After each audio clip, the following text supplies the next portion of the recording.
Hello and welcome to my YouTube channel. Today in this video we are going to cover the next part of the chapter, that is M phase. So guys, I must tell you that M phase is divided further into four phases, that is prophase, metaphase, anaphase and telophase. Okay, so for in this video we are going to cover prophase and metaphase. So let's get started without any delay. So first of all I would like to tell you कि M phase जो है वो most dramatic phase है cell cycle का. अब ऐसा क्या है जो इसको मोस्ट, और ये बिल्कुल याद रखना है, ये क्वेश्चन आया हुआ है एग्जाम में कि which phase is known as the most dramatic phase of the cell cycle. So it's answer will be M phase. So ये एकदम मार्क कर लेना. सो चलिए आगे बढ़ के देखते हैं कि एम फेज को मोस्ट ड्रामेटिक फेज क्यों बोला है. This is the most dramatic phase of the cell cycle, involving major recognition of virtually all components of the cell. M phase जो है वो सबसे ज़्यादा ड्रामेटिक फेज है सेल साइकिल का, और ये बहुत सारे कंपोनेंट के सेल के कंपोनेंट्स को रिकॉग्नाइज करने के लिए यूज़ होता है. आगे देखते हैं. सो गाइस, हम ये जानना है कि जो एम फेज है इसमें जो नंबर ऑफ क्रोमोसोम्स है वो इक्वल होता है पेरेंट्स एंड डॉटर सेल में इवन आफ्टर डिवीजन. सो इसीलिए इस एम फेज को इक्वेशनल डिवीजन भी बोलते हैं. इक्वेशनल डिवीजन क्यों बोलते हैं? क्योंकि डिवीजन के बाद भी जितना number of chromosome parent cell में है वह उतना ही डॉटर सेल में होगा. लेट्स से अगर पेरेंट सेल में क्रोमोसोम का नंबर है 4 and after the completion of M phase daughter cells में भी number of chromosome 4 and 4 N होगा. So it is known as equational division. Since the number of chromosome in parent and progeny cells is the same, it is also called as equational division. Though for convenience, mitosis has been divided into 4 stages of nuclear division. It is very essential to understand. Cell division is a progressive process and very clear-cut lines cannot be drawn between the various stages. बिल्कुल, ये जो है M phase जो है ये 4 phases में divided है, prophase, metaphase, anaphase, telophase. Guys, हम लोगों को ये सीक्वेंस में याद रखना है, ठीक है?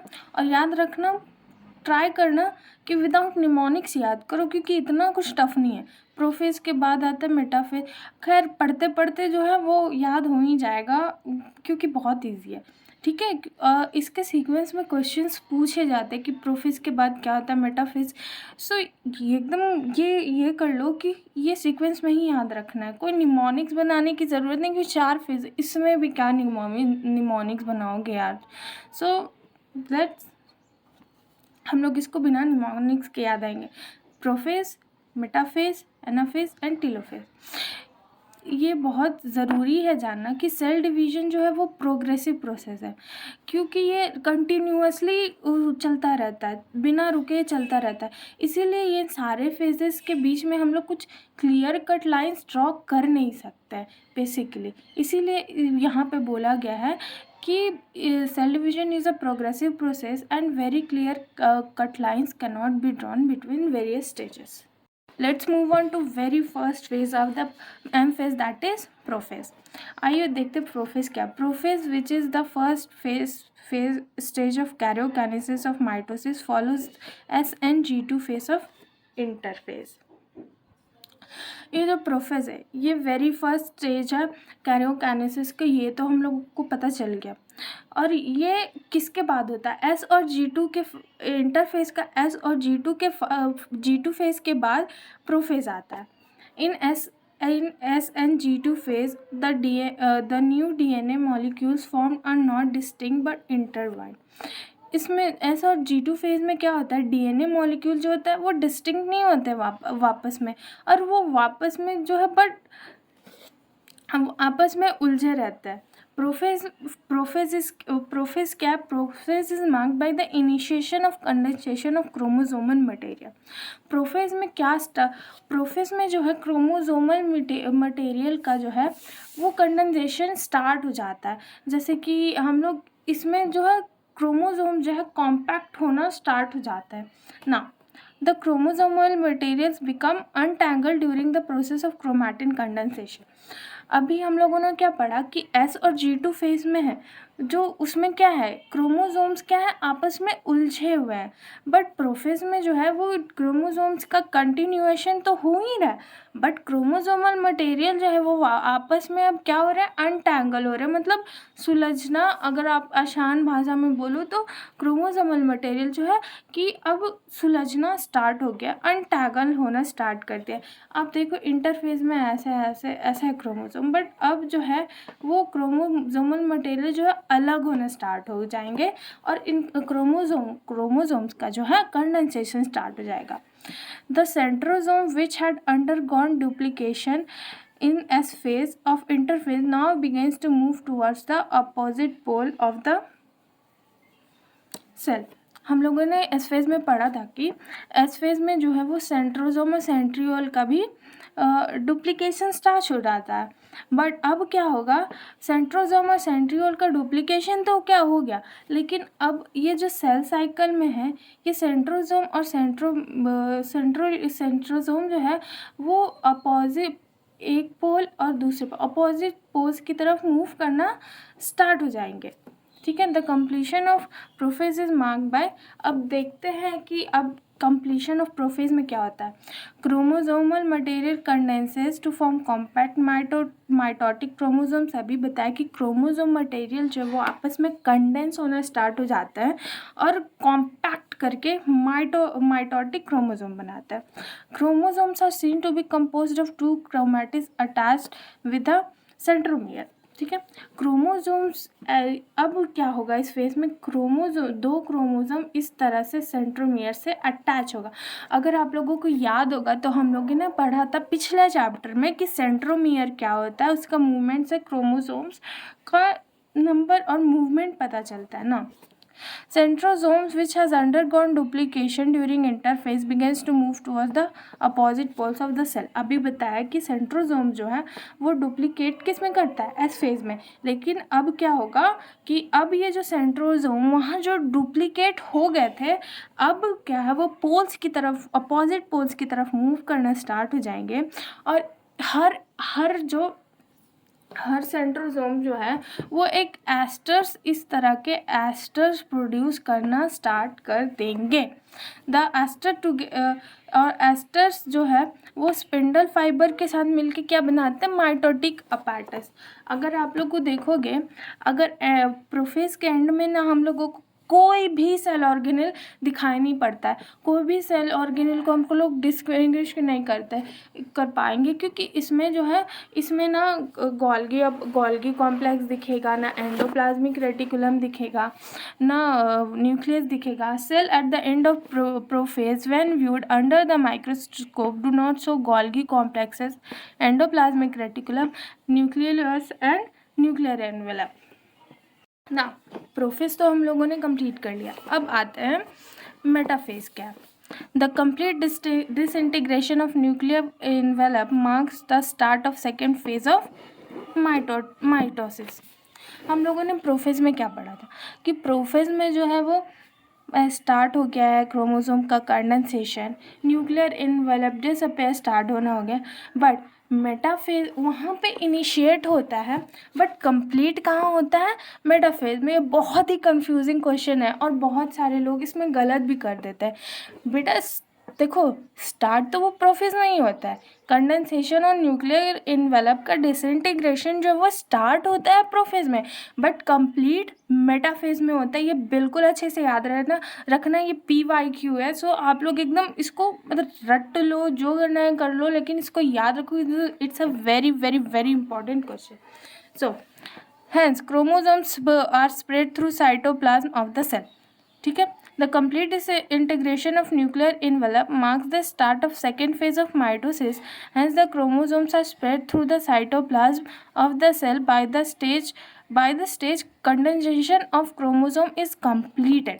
देखो यहाँ आ गया ना, फर्स्ट लाइन में क्या था कि complete disintegration of nuclear envelope is the start of metaphase। ठीक है, ये सेकेंड फेज़ है। ऑब्वियसली क्रोमोसोम जो है वो साइटोप्लाज्म में एकदम स्प्रेड होने स्टार्ट हो जाते हैं, ठीक है।